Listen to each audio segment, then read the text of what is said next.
కి స్వాగతం. Nellore red cross committee chairman పదవికి పర్వతంరెడ్డి చంద్రశేఖర్ రెడ్డి రాజీనామా చేస్తున్నట్లు ప్రకటించారు. మంగళవారం నెల్లూరులోని డిఆర్ ఉత్తమ హోటల్లో ఏర్పాటు చేసిన మీడియా సమావేశంలో ఆయన మాట్లాడుతూ, తన రాజకీయ ఎదుగుదలను ఓర్వలేని మంత్రి పొంగూరు నారాయణ రెడ్ క్రాస్లో రాజకీయ కుట్రలు చేస్తున్నారన్నారు. రెడ్ క్రాస్ గురించి రాజకీయాలు చేసేవారు ₹1 డొనేట్ చేశారా? రెడ్ క్రాస్ గురించి అవగాహన కూడా లేదన్నారు. కోవిడ్ సమయంలో అందరూ ఇళ్లలో పడుకుని ఉంటే మేము సేవ చేశామన్నారు. ఎంతోమంది చనిపోతే ప్రాణాలకు తెగించి మా చేతులతో మోసామన్నారు.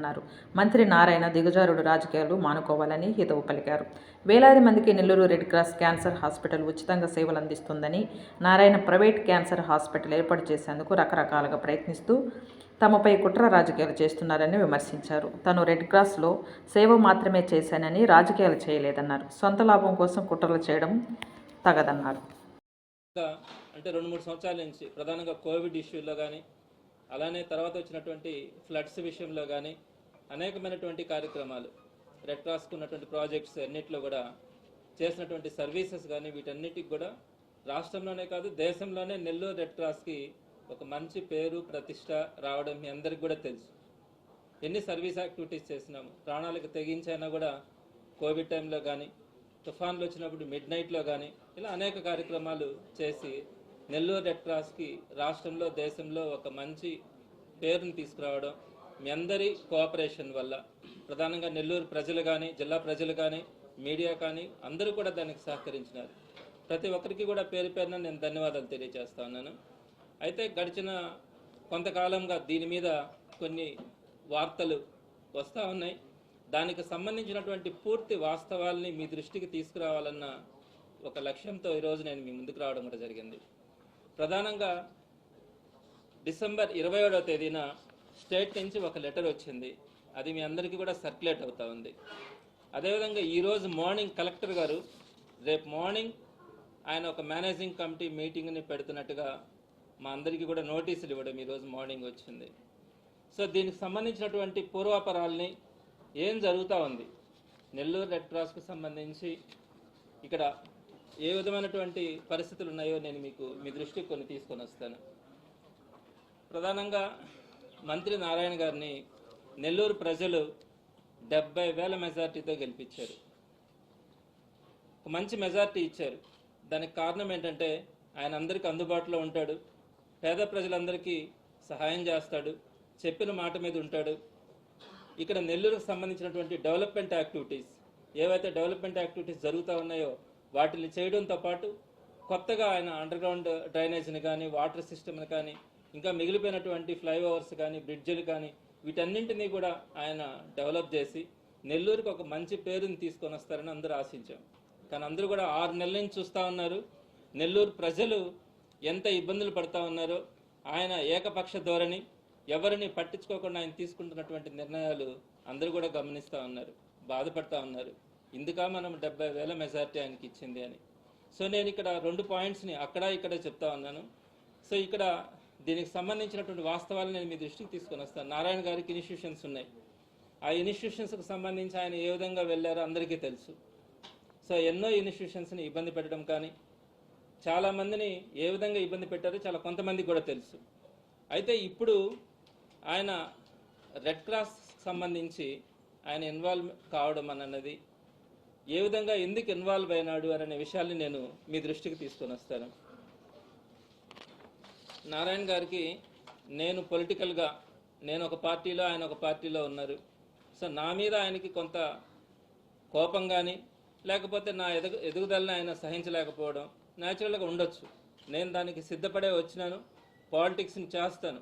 ఒక మంచితనంతో ప్రజలందరికీ దగ్గరగా ఉండాలా, ఏదైతే మనం మాట చెప్తామో వాటన్నింటినీ కూడా ప్రతిపక్షంలోనైనా కూడా ఒక నిజాయితీగా జగన్మోహన్ రెడ్డి గారి వెంట నడవడానికి నేను సిద్ధంగా ఉన్నాను, తప్పకుండా కూడా నడుస్తాను. సో దాంట్లో ఏదైనా ఆయనకి పొలిటికల్ ఇష్యూస్ ఉంటే, నా మీద ఏదైనా బాధ ఉంటే నేను దానికి బాధపడను. కానీ రెడ్ క్రాస్ లాంటి వాటిల్లో ఆయన ఇన్వాల్వ్ కావడం. సో రెడ్ క్రాస్ గురించి మొత్తం 13 ప్రాజెక్టులు రెడ్ క్రాస్లో ఉన్నాయి. ఒకటి cancer hospital, blood bank, spastic centre, ఇలా మొత్తం 13 ప్రాజెక్ట్స్, మేజర్ ప్రాజెక్ట్స్ని మన నెల్లూరు రెడ్ క్రాస్ రన్ చేస్తూ ఉంది. అయితే ఇక్కడ నేను మీకు కొన్ని వాస్తవాల్ని మీ దృష్టికి తీసుకొని వస్తా ఉన్నాను. నారాయణ గారికి మెడికల్ కాలేజ్ హాస్పిటల్ ఉంది, మీ అందరికీ తెలుసు. దాంట్లో ఒక నెల రోజుల లోపల ఆయన క్యాన్సర్ హాస్పిటల్ని ఆయన మెడికల్ కాలేజ్ హాస్పిటల్లో ప్రారంభించడానికి సిద్ధపడతా ఉన్నాడు. దీనికి సంబంధించి క్యాన్సర్ హాస్పిటల్ అంటే 3 డిపార్ట్మెంట్స్ ఉండాలి.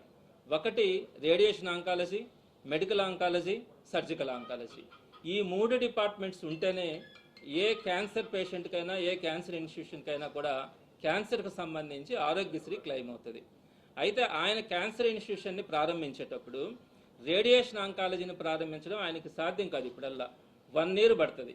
బంకర్ కట్టాలా, దానికి సంబంధించి లెనాక్ మిషన్ తీసుకొని రావాలా, 1 year పాటు దానికి సమయం పట్టేదానికి అవకాశం ఉంది.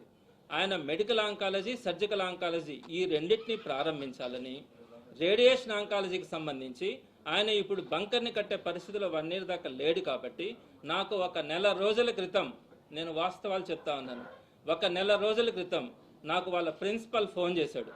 చేసి, సార్ మేము ఇట్లా క్యాన్సర్ ఇన్స్టిట్యూషన్ పెట్టాలనుకుంటున్నాము, మేము రేడియేషన్ ఆంకాలజీని స్టార్ట్ చేయడం సాధ్యం కాదు, కాబట్టి ఆరోగ్యశ్రీ రావడం ఇబ్బంది అవుతుంది, మీ క్యాన్సర్ హాస్పిటల్తో మాకు MOU కావాలా అని అడిగారు. అంటే మేము రేడియేషన్ ఆంకాలజీకి సంబంధించి ఆ నారాయణ కాలేజీ వాళ్ళతో మేము ఒక MOUని ఇవ్వాలా అని నేను మా వాళ్ళతో మాట్లాడతానని చెప్పాను. మా వాళ్ళందరూ కూడా ఒకటే చెప్పారు, నారాయణ వాళ్ళ చేతిలో కనుక పోతే వాళ్ళు PROని పెట్టుకొని హాస్పిటల్ని ఇబ్బంది పెట్టి హాస్పిటల్ లేకుండా చేసేదానికి కూడా అవకాశం ఉంటుందని. వాస్తవం నాకు తెలుసు ఆ ఇష్యూ. సో నేను రెస్పాండ్ కాలేదు వాళ్ళకి. ఆ తర్వాత వాళ్ళు ఏం చేశారంటే నేరుగా క్యాన్సర్ హాస్పిటల్లో ఉన్నటువంటి మెడికల్ సూపరింటెండెంట్కి, CMOని వాళ్ళిద్దరినీ కలిసి MOU కావాలని చెప్పి వాళ్ళని అడగడం జరిగింది. వాళ్ళు చెప్పిన ఆన్సర్ ఏంటంటే మేనేజింగ్ కమిటీ ఏదైతే డెసిషన్ తీసుకుంటుందో మేము దాన్ని ఫాలో అవుతామే కానీ మేము తీసుకోలేమని చెప్పారు. ఆ వెంటనే వాళ్ళకి అర్థమైంది ఈ పరిస్థితుల్లో వాళ్ళు క్యాన్సర్ ఇన్స్టిట్యూషన్ నుంచి MOU తీసుకోవడం సాధ్యం కాదు అని అనేది వాళ్ళకి అర్థమైంది. వెంటనే వాళ్ళ OSD, ఆయన పేరు నాకు తెలుసు కానీ నేను చెప్పడానికి ఇష్టపడట్లేదు, మా మేనేజింగ్ కమిటీ మెంబర్స్లో ఫోన్ చేసి మీ చైర్మన్ని తొలగించడానికి స్కోప్ ఉందా, నారాయణ గారు కనుక్కోమన్నారు. ఏ విధంగా మీ చైర్మన్ని తొలగించవచ్చు అని అడిగారు. ఆయన చెప్పారు, ఇది ఎలక్టెడ్ బాడీ, దీని నుంచి మనం తొలగించడం సాధ్యం కాదని మా మెంబర్స్ కొంతమంది ఆయనకు చెప్పారు. అయితే మొత్తం మేనేజింగ్ కమిటీని డిజాల్వ్ చేసే అవకాశం ఉందా అని అడిగితే అది కూడా ఎలక్టెడ్ బాడీ కాబట్టి మీకు సాధ్యం కాదని ఆయనకు చెప్పారు. ఆయన తిరిగి ఆయన నారాయణ గారికి చెప్పినారని చెప్పి నాకు విషయం కూడా చెప్పారు. అంటే అలా సాధ్యం కాదంటానని. ఆ వెంటనే మా మెంబర్స్ని పిలిపించి వాళ్ళందరినీ కూడా బెదిరింపు ధోరణితో, మీరు చైర్మన్ని, నేను చెప్పేటన్ని వాస్తవాలు మీరు ఎంక్వైరీ చేసుకోవచ్చు, నేను మీతో పాటు ఉండేవాడిని, మీతో పాటు నడిచేవాడిని, ఎప్పుడు కూడా ఏ ఒక్క విషయంలో కూడా నేను చిన్న మాట కూడా నేను తప్పు చెప్పట్లేదు, అందరినీ పిలిచి కూడా బెదిరిస్తూ వాళ్ళని మీ చైర్మన్ని కనుక మీరు తీసేయకపోతే మొత్తం ఎంక్వైరీ చేయించి మొత్తం మేనేజింగ్ కమిటీనే రద్దు చేయించే పరిస్థితి తీసుకొని వస్తాం. ప్రభుత్వం మా దగ్గర ఉంది, అధికారం ఉంది, అది తెలుసుకొని మీరు ఏదో ఒకటి ఆలోచించుకోండి అని చెప్పారు. వాళ్ళు నా దగ్గరకు వచ్చారు.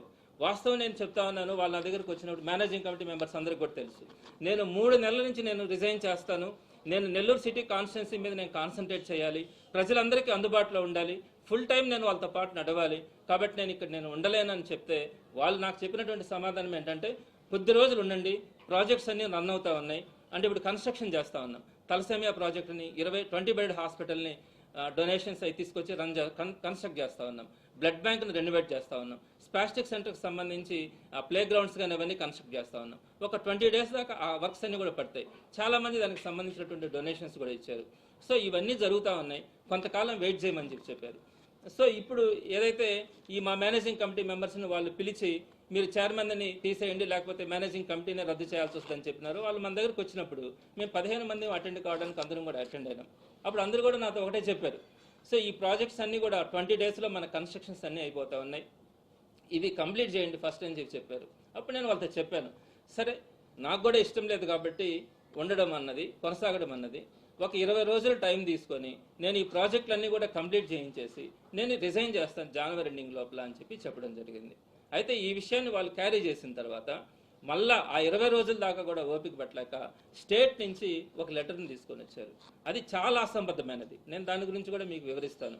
స్టేట్ నుంచి ఒక లెటర్ తీసుకొచ్చిన తర్వాత నేను కలెక్టర్ గారిని కలిశాను. కలెక్టర్ గారిని కలిసి నేను చెప్పాను, సార్ ఈ విధంగా ప్రాజెక్ట్స్ రన్ అవుతా ఉన్నాయి, పాలిటిక్స్ అన్నది ఇక్కడ మేము ఎవరూ కూడా ఇన్వాల్వ్ కాము, రెడ్ క్రాస్ ప్రెమిసెస్లో ఓన్లీ సర్వీస్గానే ఉంటుంది, బయట ఎవరైనా కూడా ఏదైనా ఎవరి ప్రొఫెషన్లో వాళ్ళు ఉండొచ్చు, దాంట్లో తప్పలేదు, కానీ ఒక్కసారి రెడ్ క్రాస్ ప్రెమిసెస్లోకి వచ్చిన తర్వాత సర్వీస్ మోటోతోనే వెళ్తాము, ఈ 20 daysలో మేము ఈ ప్రాజెక్ట్స్ అన్నీ కూడా కంప్లీట్ చేయాల్సిందంటే ఆయన చాలా హ్యాపీగా ఫీల్ అయినాడు. సరే మంచి డెసిషన్ తీసుకుంటున్నారు, మంత్ ఎండింగ్ లోపల అట్లే ఒకసారి మాట్లాడదామని చెప్పారు. అయితే ఒక 3 days బ్యాక్ మరలా వీళ్ళందరూ కూడా మళ్ళా మెంబర్స్ని పిలిపించి ఎటువంటి పరిస్థితుల్లో 2-3 రోజుల లోపల మీరు చైర్మన్ అని మార్చాల్సిందే అని చెప్పి పట్టుబట్టి మళ్ళా ఈ మేనేజింగ్ కమిటీని రేపు పెట్టడం కూడా జరిగింది. ఎందుకంటే వాళ్ళకి ఆ క్యాన్సర్ ఇన్స్టిట్యూషన్తో సంబంధించిన MOU ఎమర్జెన్సీ ఉంది. నెక్స్ట్ అలానే వాళ్ళు పొలిటికల్గా కానీ ఏ విధంగానైనా కూడా ఇబ్బంది పెట్టాలనే ఆలోచనతో వాళ్ళు వెళ్తున్నారు. కాబట్టి వాళ్ళు ఆలోచించిన విధానం కానీ వెళ్తున్నటువంటి తీరు కానీ నెల్లూరు రెడ్ క్రాస్ని ఏం చేయాలనుకుంటున్నారు అన్నది ఒక బాధాకరమైనటువంటి విషయం. ఇప్పుడే నేను మేనేజింగ్ కమిటీ మెంబర్స్ అందరితో కూడా మాట్లాడాను. ఇది సరైనటువంటి సంప్రదాయం కాదు. వాళ్ళు అంటే ఇప్పుడు ఒకటి వాళ్ళు మనకి స్టేట్ నుంచి వచ్చినటువంటి లెటర్ గురించి నేను మీకు కొన్ని వాస్తవాలు చెప్తాను. రెడ్ క్రాస్ గురించి ఒక పార్లమెంటరీ యాక్ట్ ప్రకారం మా అందరికీ కూడా ఒక కామన్ రూల్స్ ఉంటాయి, యూనిఫామ్ గైడ్ లైన్స్ అంటాం. వాటన్నింటిని బట్టే ఫాలో అవుతాం. యూనిఫామ్ గైడ్ లైన్స్ అనేది ఒకటి ఉంటుంది.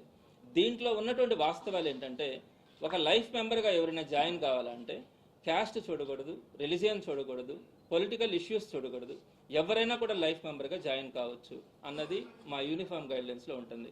అలానే ఎలక్షన్స్లో కంటెస్ట్ చేయాలంటే, రెడ్ క్రాస్ ఎలక్షన్స్లో కంటెస్ట్ చేయాలంటే ఏ లైఫ్ మెంబర్ అయినా కూడా కంటెస్ట్ చేయొచ్చు, ఓటు వేయచ్చు, తను నిలబడచ్చు అనేది కూడా ఉంటుంది. సో పొలిటికల్ ఇష్యూస్ అనేది ఇక్కడ మెయిన్ కాదు. అయితే మేము సర్వీస్ చేసేటప్పుడు కులాల ప్రకారం, మతాల ప్రకారం, పొలిటికల్ ఇష్యూస్ ప్రకారం సర్వీస్ చేయకూడదు లోపల. అది మాత్రమే ఉంటుంది. కానీ 7 ప్రిన్సిపల్స్ దానికి వర్తిస్తాయి. కానీ మేము బయట ఏ ప్రొఫెషన్లోనైనా ఉండొచ్చు. అటు అనుకుంటే పోయినసారి మేము రెడ్ క్రాస్ ఎలక్షన్స్లో కంటెస్ట్ చేసేటప్పుడు అన్ని పార్టీల వాళ్ళు ఉన్నారు, కమ్యూనిస్టులు ఉన్నారు, బీజేపీ వాళ్ళు ఉన్నారు, టీడీపీ వాళ్ళు ఉన్నారు, వైసీపీ వాళ్ళు ఉన్నారు, అందరూ ఉన్నాం కదా. అప్పుడు వైసీపీ గవర్నమెంటే ఉంది కదా, ఆ రోజు ఎవరిని చూడలేదే. సో కాబట్టి అదేవిధంగా నేను మీకు ఇంకొక విషయం కూడా చెప్తా ఉన్నాను. ఇండియన్ రెడ్ క్రాస్ సొసైటీకి ఒక కామన్ రూల్స్ ఉంటాయి. దీన్ని అమెండ్ చేసే హక్కు ఏ స్టేట్కి ఉండదు, ఏ జిల్లాకి ఉండదు. స్టేట్ పంపించినటువంటి లెటర్ కూడా చెల్లుబాటు కాదు. వాళ్ళు ఒక లెటర్ని పంపించి దాన్ని ఇంప్లిమెంట్ చేయాలంటే నేషనల్ హెడ్ క్వార్టర్స్ నుంచి వాళ్ళు దానికి అప్రూవల్ తీసుకోవాలి. మా నేషనల్ హెడ్ క్వార్టర్స్ చైర్మన్ ఎవరు? Health minister, union health minister. అతను ఒక బీజేపీ లీడర్. అతనికి ఒక పొలిటికల్ ఇష్యూస్ ఉంటాయి, పొలిటికల్ ఇష్యూస్ గురించి మాట్లాడతారు. ప్రతి స్టేట్లో కూడా చాలా జిల్లాలలో, ప్రధానంగా గుజరాత్లలో అయితే చాలా జిల్లాలలో బీజేపీ వాళ్ళు డిస్ట్రిక్ట్ ప్రెసిడెంట్స్ ఉన్నారు. కేరళలో అయితే చాలా జిల్లాలలో కమ్యూనిస్ట్ వాళ్ళు లీడర్స్ చైర్మన్స్ ఉన్నారు. కాబట్టి మాకు బయట ఏం చేసుకుంటున్నాం అనేది ప్రధానం కాదు. మేము సర్వీస్ యాక్టివిటీస్కి వచ్చేటప్పటికి నిస్వార్థంగా చేయగలగాలి, ఒక మంచి మనసుతో చేయగలగాలి. ఇది మాత్రమే మా దగ్గర ఉంటుంది. దాని ప్రకారమే వెళ్తా ఉన్నాం. అంతేగాని వీళ్ళు కొత్త రూల్స్ వీళ్ళకి ఏం తెలుసండి? నేను ఒకటి అడుగుతాను. ఇప్పుడు ఏదైతే ఈ మంత్రి గారు కానీ వాళ్ళకి సంబంధించిన ఒక వ్యక్తి అయితే ఏదైతే హైపర్ యాక్టివ్ చూపించి ఎన్ని చేస్తున్నాడో, అసలు రెడ్ క్రాస్ గురించి వాళ్ళకి కొంచెమైనా తెలుసా? రెడ్ క్రాస్కి ఏ రోజైనా ₹1 సహాయం చేస్తున్నారా? రెడ్ క్రాస్లో ఒక్కరోజు పని చేస్తారా? మేము చేశామండి.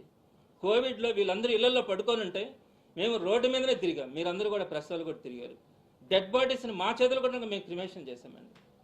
నడి రోడ్డు మీద తిరిగాము.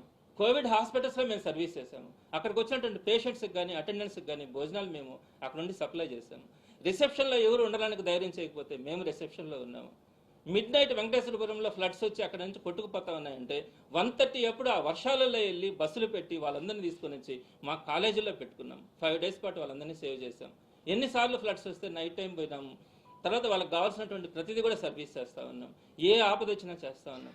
కాళ్ళు లేని వాళ్ళకు సుమారుగా 500 మందికి ఆర్టిఫిషియల్ లెగ్స్ పెట్టించాము. ఎన్ని చేసాము? ఫ్రీజర్ బాక్సెస్ ఇంతకుముందు మనీ తీసుకొని చేస్తూ ఉంటే ఫ్రీ ఆఫ్ కాస్ట్ చేసినాము. స్పాస్టిక్ సెంటర్లో పిల్లలందరూ కూడా అంటే మానసిక దివ్యాంగ పిల్లలు ఉంటే వారందరికీ ఉచితంగా ట్రాన్స్పోర్టేషన్ పెట్టాము. ఉచిత భోజనాలు ఏర్పాటు చేస్తున్నాము. అన్నీ కూడా ఉచితంగా క్యాంప్స్ పెడతా ఉన్నాము. అలానే క్యాన్సర్ హాస్పిటల్ని సుమారుగా అత్యద్భుతంగా మనము మెడికల్ ఆంకాలజీ స్టార్ట్ చేసుకున్నాము. అలానే 13 crores మనము లినాక్ మిషన్ ఒకటి పెట్టి అడ్వాన్స్డ్ టెక్నాలజీతో మనము లినాక్ మిషన్ క్యాన్సర్ హాస్పిటల్ని అప్డేట్ చేసుకున్నాము. ఇలా ప్రతి ప్రాజెక్టుని కూడా ఈ గడిచిన 3 సంవత్సరాల్లో మనం అంతా కూడా సర్వీస్ ఓరియంటెడ్గా తీసుకొచ్చుకున్నాము. ఏం తెలిస్తే మాట్లాడతారండి వీళ్ళంతా. రెడ్ క్రాస్ గురించి వీళ్ళకి ఏం తెలుసు? కనీసం 7 ఫండమెంటల్ ప్రిన్సిపల్స్ గురించి తెలుసా? రెడ్ క్రాస్ యాక్టివిటీస్లో ఎలా ఉండాలో తెలుసా? ఎవరు ఉండాలో తెలుసా? వీళ్ళు మాట్లాడతారండి ప్రతిసారి రెడ్ క్రాస్ గురించి, దీని గురించి మాట్లాడడం వీళ్ళ స్వార్థ ప్రయోజనాల కోసం. వీళ్ళు ఇన్స్టిట్యూషన్స్ గురించి వచ్చేటప్పటికి చాలా చేశారు, చాలా మందిని ఇబ్బంది పెట్టారు, భరించారు. అధికారం ఉందనో డబ్బులు ఉన్నాయనో మీరు చేస్తే ఈరోజు రెడ్ క్రాస్ 10 మంది పేదలకు సహాయం చేస్తూ ఉంది. 10 మంది పేదలకి ఇది అక్కడ బ్లడ్ బ్యాంక్ కానీ ప్రతి ఒక్కటి కూడా అక్కడ ఉన్నటువంటి ప్రతి ప్రాజెక్టు కూడా పేదలకు అండగా నిలబడి సర్వీస్ చేస్తూ ఉంది. దాన్ని ఈ రోజుకి నేను 20 రోజుల్లో మేము చేంజ్ చేసుకుంటామంటే కూడా అర్ధాంతరంగా లేదు, మీరు 1-2 రోజుల్లో మార్చాల్సిందే అని మాట్లాడి ఈ విధంగా చేంజ్ చేస్తే రేపు పొద్దున దాంట్లో సుమారుగా 200 మంది స్టాఫ్ ఉన్నారు. సుమారుగా రోజు కూడా అక్కడికి బ్లడ్ బ్యాంక్కి కానీ, క్యాన్సర్ హాస్పిటల్కి కానీ, స్పాస్టిక్ సెంటర్కి కానీ, జనరిక్ మెడికల్ కానీ, వ్యాక్సినేషన్ క్లినిక్కి కానీ కొన్ని వందల మంది వస్తూ ఉన్నారు. వారందరి పరిస్థితి ఏంటి ఆలోచించారా? ఏ రోజైనా మీరు తెలుసుకున్నారా? మీ ఇన్స్టిట్యూషన్కి ఒక చిన్న ఇబ్బంది వస్తే మీరు ఎంత గిలగిల్లాడతారు. మరి పేదలకు ఉపయోగపడేది ఈ రోజు అర్ధాంతరంగా దాని మీద మీరు యాక్షన్స్ తీసుకొని మీరు గందరగోళం చేయాలనుకుంటే ఇది న్యాయమా? నెల్లూరు ప్రజలు మీరు చెప్పండి. మీ అందరికీ తెలుసు కదా ఎంత సర్వీస్ చేసిందో నెల్లూరు రెడ్ క్రాస్. అంత అర్జెన్సీ ఏముంది? ఎందుకు ఈ విధంగా చేయాలనుకుంటున్నారు అని నేనేం ఉండాలని నేనేం కోరుకోవట్లేదు. నేను ఏ పని చేసినా పర్ఫెక్ట్గానే చేయాలనుకుంటాను. కాలేజ్ చూశాను, తర్వాత రెడ్ క్రాస్ చూశాను, తర్వాత టీచర్ ఎమ్మెల్సీగా చేస్తూ ఉన్నాను. ఆ తర్వాత ఇప్పుడు నాకు ఒక బాధ్యతని 5 సంవత్సరాలు ప్రతిపక్షంలో ఉండాలన్నా కూడా నిజాయితీగా జగన్మోహన్ రెడ్డి గారు ఏ నిర్ణయం తీసుకున్నా జగన్మోహన్ రెడ్డి గారు అడుగులో అడుగేస్తూ ప్రతిదాన్ని కూడా వైఎస్ఆర్సీపీ నాయకులకు కానీ కార్యకర్తలకు కానీ అండగా ఉంటూ వారికి అన్నదమ్ముడులాగా నేను ఉండాలనుకుంటున్నాను. వారి కష్టాల్లో కష్టంగానే నడుస్తాను. నేనేం తప్పు చేశాను? ఎవరికైనా పొలిటికల్ ఇష్యూస్ ఉంటాయి, పొలిటికల్ ఒపీనియన్స్ ఉంటాయి, వాళ్ళ బయట చేసుకోవచ్చు. కానీ రెడ్ క్రాస్కి వచ్చేటప్పటికి ఒక ప్యూరిటీతో పనిచేస్తాం. ఈ రోజుకి కూడా మేము 15 మంది కలిసే ఉంటాం. ఇప్పుడు కూడా ఒక మీటింగ్ పెట్టుకున్నాం, డిస్కస్ చేసుకున్నాం. కాబట్టి ఇది మంచి సంప్రదాయం కాదని తెలియచేస్తా ఉన్నాను. వాస్తవాలు తెలుసుకోవాలి. మీకు అధికారం ఉందని, అధికారం చేతిలో ఉందని ఇష్ట ప్రకారం చేస్తారా? వైఎస్ఆర్సీపీ గవర్నమెంట్లో కూడా టీడీపీ చైర్మన్స్ చాలా దగ్గర ఉన్నారు, చాలా జిల్లాల్లో ఉన్నారు. నేను పేర్లు ఇప్పుడు చెప్పడానికి ఇష్టపడను. కానీ ఎవరిని కూడా ఏమీ డిస్టర్బ్ చేయలేదు, ఏం మాట్లాడలేదు. సరే ఇక్కడ కూడా చేశారు, నేను దానికి కూడా కాదనట్లేదు. పెట్టుకోండి, మీ ఇష్టం వచ్చినట్టు పెట్టుకోండి, ప్రజలే న్యాయం చెప్తారు. కానీ ఒక 15 రోజులు 20 రోజుల్లో రాజీనామా చేస్తామని అంటే కూడా నేను సిటీ ప్రజలకు అందుబాటులో ఉండాలని ఈ విధంగా చేయడం అన్నది ధర్మం కాదు, న్యాయం కాదు, ఇది మంచి సంప్రదాయం కాదు అని నేను నారాయణ గారికి చెప్తా ఉన్నాను. నేను నారాయణ గారికి ఒకటే చెప్తా ఉన్నాను, నేను ఈరోజు రాజీనామా చేస్తున్నాను చైర్మన్గా. నేనైతే మీకు భయపడి మాత్రం కాదు, రెడ్ క్రాస్ని రోడ్లో పెట్టడానికి కానీ, రెడ్ క్రాస్ గురించి ప్రతి ఒక్కరు చిలవల పొలవలుగా మాట్లాడడానికి కానీ, రెడ్ క్రాస్ని ఏలెత్తి చూపించడానికి కానీ ఏ ఒక్కరికి అవకాశం ఉండకూడదు. సో నేను స్వచ్ఛందంగా నేను చైర్మన్గా నేను రాజీనామా చేసినా కూడా ఆ ప్రాజెక్ట్స్ ఏదైతే ఉన్నాయో తలసేమియా చిన్నారులకు సంబంధించి మీ అందరికీ తెలుసండి, ఎన్ని బోన్ మ్యారో ట్రాన్స్ప్లాంటేషన్స్ చేసి ఎంతమందికి మనం పునర్జన్మను కలిగించాం. ఈరోజు వాళ్ళందరి కోసం 20 బెడ్డెడ్ క్లినిక్ కడతా ఉన్నాం, ఒక బ్యూటిఫుల్గా కడతా ఉన్నాం. బ్లడ్ బ్యాంక్ని అద్భుతంగా రెనోవేట్ చేయబోతా ఉన్నాం. స్పాస్టిక్ సెంటర్కి ఒక మంచి ప్లే గ్రౌండ్ని రెనోవేట్ చేస్తూ ఉన్నాం. 20 డేస్లో వాటన్నిటిని పూర్తి చేయాలి. నాకు సంబంధించి నేను ఫుల్ టైమ్గా దానికి సంబంధించి అవన్నీ కంప్లీట్ కావడానికి దానికి ఏదైనా ఆర్థిక సాయం కానీ ప్రతి ఒక్కటి కూడా నేను దగ్గర నేను కంప్లీట్ చేస్తాను. అదేవిధంగా నారాయణ గారికి కూడా చెప్తా ఉన్నాను, మీ తరం కాదు రెడ్ క్రాస్లో అంటే స్వచ్ఛంద ఆర్గనైజేషన్స్ని మీరు ఇబ్బంది పెట్టడానికి కానీ దాన్ని నేను ఒకవేళ చైర్మన్గా లేకపోయినా కూడా ప్రజలు ఎవరు ఊరుకోరు, అలానే రెడ్ క్రాస్ మెంబర్స్ ఎవరు కూడా సహించరని తెలియజేస్తా ఉన్నాను. తప్పకుండా మేనేజింగ్ కమిటీతో పాటు నేను నడుస్తాను. ఆ రెడ్ క్రాస్కు సంబంధించి నేను చైర్మన్గా ఉన్నా లేకపోయినా ఆ ప్రాజెక్ట్స్ అన్నీ కూడా సక్సెస్ఫుల్గా రన్ కావడానికి నా వంతుగా నేను ప్రయత్నిస్తానని, దానికి సహకరిస్తానని కూడా నేను మీ ద్వారా అందరికీ కూడా తెలియజేస్తా ఉన్నాను. ఇవి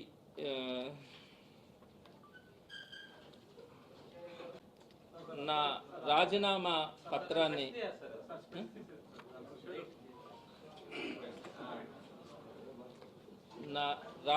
పత్రాన్ని చైర్మన్గా నేను రాజీనామా చేస్తున్నట్టుగా దీన్ని మేనేజింగ్ కమిటీకి ఈరోజే సబ్మిట్ చేయడం జరుగుతుంది. ఆ తర్వాత చేసినంత మాత్రాన నేను రెడ్ క్రాస్లో జరుగుతున్నటువంటి సర్వీసెస్ని నా మనస్సాక్షిగా నేను కొనసాగిస్తాను అని మీ ద్వారా అందరికీ కూడా తెలియజేస్తా ఉన్నాను.